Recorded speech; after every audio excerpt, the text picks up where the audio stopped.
Hi there, ho there, and welcome to the Tuesday, January 14th, 2014 edition of This and That. Hi there, good afternoon, and welcome to the special edition of This and That. Yesterday, we received the sad news that NewsChannel 9's Don Welch passed away from a lengthy battle of Parkinson's disease and Lewy body dementia. Today, we remember the life of the one and the only Don Welch. Daryl Patterson and Bob Johnson join us this afternoon. And Daryl and Bob, good seeing you both under these circumstances. It's always comforting to be gathered around friends and family during this time where we remembered a loved one. And Daryl, yesterday you were talking to the paper, and there was a quote that I read this morning, early this morning, that you and Don and Bob, it was like bottling lightning. Tell us what you meant by that. Catching lightning in a bottle. Yeah, catching lightning in a bottle. I was talking to Barry Corder of the Chattanooga Times yesterday and about Don's passing, and he was asking about our relationship, the three of us, and working together and what it meant to me. And it's like since last Monday when I heard from Sammy that Don was deteriorating pretty quickly, and then we got the news yesterday. My thoughts have been everywhere, and I thought, what a special relationship the three of us had, and it was because I think that the three of us had similar backgrounds. We had started our careers in radio, transitioned to television. Then in 1975, we came together here at NewsChannel 9 and captured lightning in a bottle. The chemistry that we had, the friendship that we had, the love that we had for each other, I don't know that it can be explained. It's just, it's kind of like a perfect marriage, I guess. Yeah. Bob, you guys were like brothers. Yeah, it was immediate. It was all of a sudden, at one time we met. When we first met him, he was a brother already. He was there. He made all the sense in the world to take him in as a brother, and we became a family of people that took advantage of everything. We did well together, and Don was the catalyst for the laughter that we created as a team of people. He was the catalyst for all the laughter that came out of the weather department. And he would make something out of everything and make you laugh at it. It was good. It was fun. Like eating food that he really did. He loved to eat food, you might have gathered. Yeah, I'm wondering how many crystals. He's in the crystal test kitchen right now. And cornbread will never be the same now without the cornbread contest every year. He used to do a judge, and he would.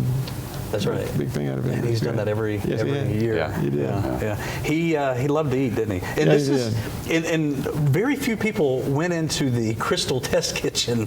so that's a big deal. Only Don would get himself booked in the crystal test kitchen. Good.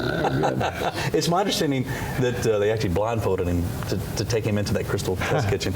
But can you take us back to the earliest memory of first meeting Don? What was your first impression? I actually met Don before I ever came to Chattanooga in 1973. I was working at a radio station up in Athens, Tennessee, and Don Welch and Fred Galt, who at the time were at Channel 3 together. Jerry Wilson had just come to Chattanooga to go to work at Channel 3. Jerry had been working at a radio station in Athens and was the Channel 3 news stringer in Athens, shooting with a Bell and Howell film camera, shooting wrecks and fires and stuff and sending that stuff. Well, they needed someone to replace him. They came to the radio station in Athens and asked me to do that, and that's the first time I met Don. And it was just like meeting Don that day was like meeting a brother. And Bob's used that word before, and we all have, is the three of us were like brothers.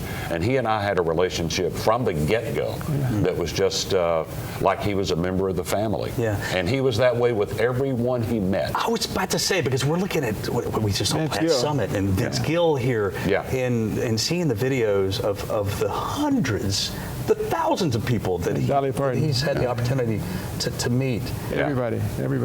Our major artists and creative people and all kinds of people from all walks of life. He met them all and talked to them all. He just enjoyed talking to people and enjoyed people in general. Yeah, Charlie Daniels. Yeah. So Bob, we've got about a minute left before we have to go to commercial break. Tell us that time where you tossed to him and he got the weather wrong. He got a forecast wrong. He hated to get the forecast wrong. It was terrible for him. It was snow, I think it was. Yeah, snow, I think it was. Yeah, it didn't happen or did happen, one or the other. He got it wrong and he wouldn't talk about it. He went on the air and he was so messed up about it, he just wasn't going to say a word about it. So he started saying, put those things up on the air, and if you want to put it up on the screen, you can read the forecast for you. I'm not talking about it anymore. If you miss the forecast. He didn't. And he started talking about the new Barbra Streisand album that came out. The new Barbra Streisand album came out. It was great hits on that album. You should hear it yourself. He read a new book, and he read this and that and the other. And he talked about everything but the weather. He wasn't going to talk about it. Oh, goodness. We've got more stories and more memories throughout the show today. Stay with us as we remember the life and the wonderful times of Don Welch. We'll be right back.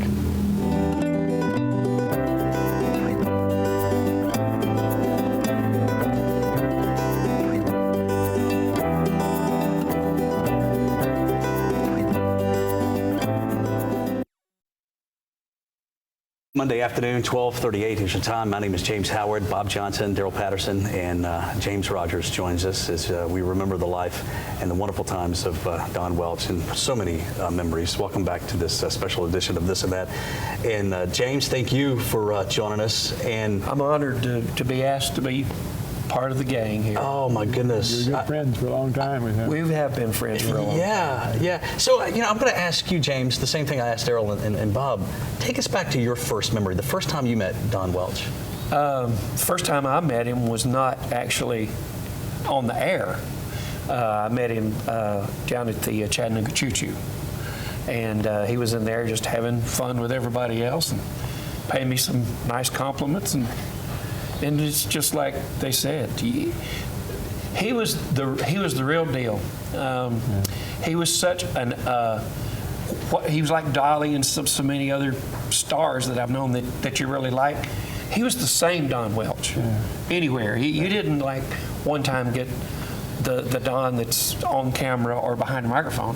He was always just Don. That's all he knew how to do. Yeah, he was just himself and just laughed and cut up. And I thought, well, what a night. And after, walk away from it, I said, I knew who he was. Mm-hmm. And I said, well, what a nice guy, and everything. It's just, I said, I didn't know that. And of course, and all these guys have been that way with me. Just good guys. I mean, I just really, really love them all. Yeah. Well, all right, so that's how I born and raised here in Chattanooga and grew up watching Don, grew up watching you guys as well.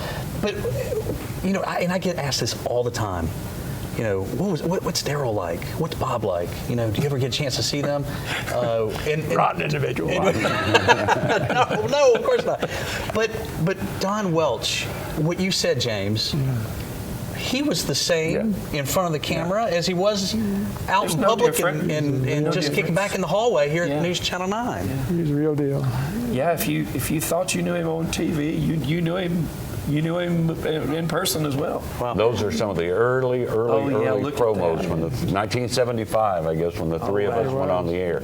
So this is 1975. Yeah. Promotional pieces, promotions for the newscast, of course, and we all had pipes in our hands because we got Daryl smoke a pipe, and we just thought that'd be cool to walk around in town smoking I pipes. still have that sport coat. Do you really? I'm sorry. You gave it. You didn't really have to say 1975. I would have guessed it was probably mid-70s. With the bell bottoms this must and have been part of your life, part of your life, part of it. Well, look at that! Wow. Yeah. So now, was this the midday show, or was this the morning show here that we're looking at? It was one of the early This and That shows, I suppose. Midday, I think. That's when I got a cat off my roof and did it for promo pop. He even saved cats. Yeah, that's my cat. That was my cat, as a matter of fact. Our cat. I got it off the roof to save his life. That day, several times over. Cut 2, cut 3, cut 4. Take it. So tell us your. This is inspired by the Beatles on a Hard Day's Night. And we decided we'd try this out and see if it worked. We'd chase each other around the field and be idiots, I guess. We had, and that actually, again, that 1975, that relationship probably that you saw in those promos, that was real. That was real with the three of us. It was just as real as it could be. Well, the past 24 hours, we've heard from different general managers from other TV stations, and they all said back in the 70s, you know, the ratings weren't the best until you guys came along, and it was about one thing. 1 year. It was one thing. It was chemistry. Yeah. And people news, people stories in the news. We told stories about people, and the people out there who were watching it were the beneficiaries of that. We told about it. And one of the things that people always talked about was, you know, it was like, you guys are like family. Yeah. And we were like family. We were within, you know, if you knew Don, he was family. Yeah. And I think that came across. There's Don in Nashville, and James Rogers, you being a country music star, what I've heard about Don, he met so many country stars that he would only interview them the first time, and then the next year he was so memorable, he'd walk in a room and they go, Don Welch. Yeah. He was like, exactly. He was a great interviewer. Trust me, from, you know, being, you know, interviewed and been in the position of some of the country music celebrities stuff to get to be interviewed by someone.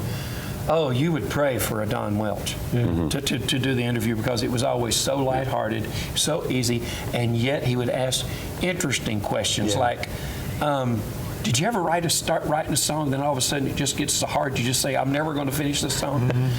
Who could ask a question like that to a songwriter? You know, and it really makes sense. But he would just ask it like that. He said, I would have made, but he was a great interviewer. And I've known some big names that were supposed to be great interviewers that weren't.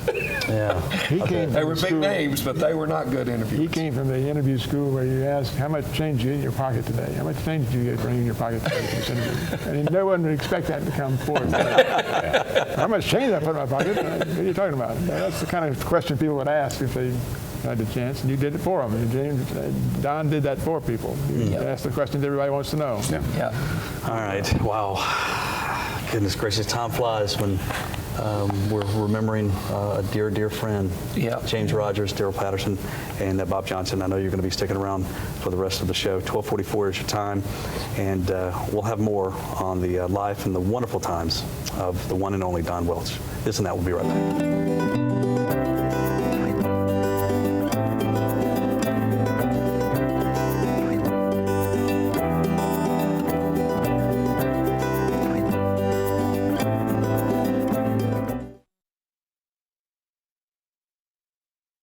Welcome back to This and That. It's a special edition today where we are remembering the life and times of Don Welch.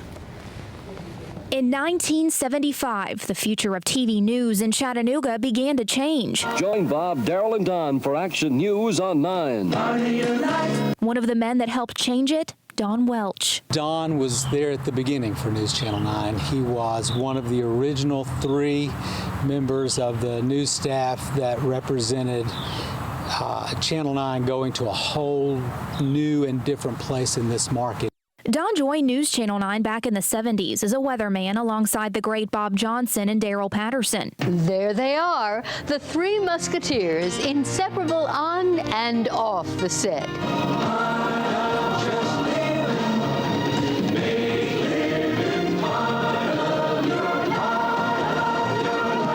I think it's best not to say anything after that, don't you? The Marx Brothers in Chattanooga. When Don spoke, people listened. A developed trust, News Channel 9 news director Tom Henderson says grew over the course of his career. Don was from this community, and he truly loved this community, and the community returned that to him in trust and love for years and years and years. Don continued his news career in a different market and returned to News Channel 9 in 1990. He was part of a anchor team that redefined local TV news in the Chattanooga area here. Even in times of crisis like the superstorm of 1993. This is Melinda Paradise, the station manager. Well, Melinda, how are you this morning? I'm doing just wonderful. How are you doing? We got the boss. You mean the boss had to get up and come in this morning? I spent the night last night. Boy, you're a party animal. Don pulled in viewers with not only his caring and sensible demeanor, but his undeniable sense of humor. Get away from me. Leaving behind a legacy both young and old can remember. Our lesson from Don was to never forget this community, the unique qualities of the people who live here, and the importance of just listening to people and staying in touch.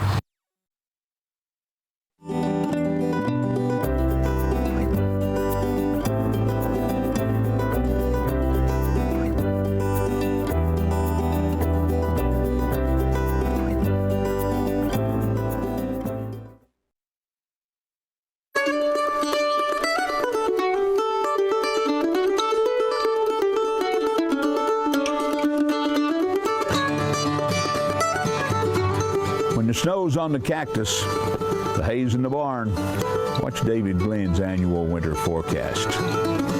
Great Grandpappy was pretty good. Yeah, he was. And he's, you know, I tell you, he is going to be bringing laughter into our lives for a long time, just seeing those clips. Welcome back to the special edition of This and That. My name is James Howard. Bob Johnson, Daryl Patterson, and James Rogers joining us today. And of course, all week this week, we're going to be remembering the one and only Don Welch. Gosh, you know, I'm sitting here and his laughter, his smile, obviously his connection with the community. People are going to remember Don for a long time. They'll never forget Don. I mean, you know, it goes all the way back to the days I remember of Good Morning Don, Good Morning Chattanooga and everything. You'd be up. It was worth getting up before the sun up just to watch him and the laughter, and he'd get your day going right away. Right. His kind, you know, they don't pass this way often. So. Right. You know, the theme the last 25 minutes or so during this show, that he was a real person, on and off. He wasn't fake. He wasn't a phony. What you got on television is the Don Welch you got behind the cameras. He was the real deal. He was the real deal. What was he like? Like when you went to? Did he play golf with you guys? No, he didn't play golf. He didn't play golf. He'd run around the course on the golf cart most of the time. Chase us around the course. He didn't play himself, but he played at it. So what was it like just hanging out with you guys? He was fun. You kind of followed him. Yeah, he was the leader. You kind of followed Don. Big booming voice, and he was very strong-willed about things. He'd say, "Take it over there. Take it over there. I want it over there." David Carroll, he said that Don Welch was the life of the party. He was the party. Yeah. He was. There was never a dull moment with that guy, really. I mean, we were people who know his history. You know, we worked together starting in '75 for several years. Then he left the business altogether and went into steam fitting. And he always joked about steam fitter. We called him a pipe fitter. He was a plumber, then a pipe fitter, and he would say, "No, I was not a pipe fitter. Anybody can fit pipe together. It takes someone with talent to fit steam together. I am a steam fitter." Only Don. Only Don. Yeah. What was it like when? Because you guys all three, you know, like you said, you were like brothers. But when he went mornings and you guys stayed at night, what was that like? That had to have been a big breakup. It seemed like. We didn't get to see each other that much anymore, and we had good times. Before that, we went to places with our families. Sometimes we'd do things, and Daryl could tell you about the time we went to a place in town to see Billy Joe Royal. We went to places together a lot. The three of us and our wives. We went to a place called Tiki Hut one night. North Chattanooga. When Billy Joe Royal was there, we were all Billy Joe Royal fans. And this was when those promos were running on the air, when the three of us were together doing everything, rescuing cats, picking up groceries for people running around on the football field. Well, during a Billy Joe Royal break, we all needed to go to the restroom. So we are in the restroom, and one gentleman says, "You guys do everything together." Literally. That's true. That was classic. Even down in the boondocks. Oh, goodness. It was fun. Well, we just have a few seconds left to describe Don in just a couple of words. Folks that are maybe just moving here to Chattanooga and they're just tuning in. What do you want them to remember and know about Don Welch? If they're just moving in, I would say you missed a legend. For those of us who've been here, we knew a legend. Right. you and I come this way again. That's right. Fun, See it again. lighthearted, Yeah. Wow. good guy. We'll have visitation information on our website pretty soon on newschannel9.com. And I tell you, it's been fun sitting here and just listening to you guys. I've had the opportunity to fill in, for Don for a few years before he retired. And, the fill-in guy doesn't really get to know the guy you're filling in that well. But I've had the opportunity to MC events, probably 20 different times the last 25 years that I've been in this business. And he was just a wonderful man. And I remember him telling me that, James, when you start doing this and that, you be James Howard. Yeah. And no one else. Yeah. That's right. Guys, thank you very much, Joe Patterson. Thank you, James. Thank you very much. Thank you very much. Our hearts and our prayers are with the family of Don Welch and his family during this difficult time. We'll see you tomorrow at 12:30. In the meantime, stay classy, Chattanooga. Always try a little of this and a whole lot of that.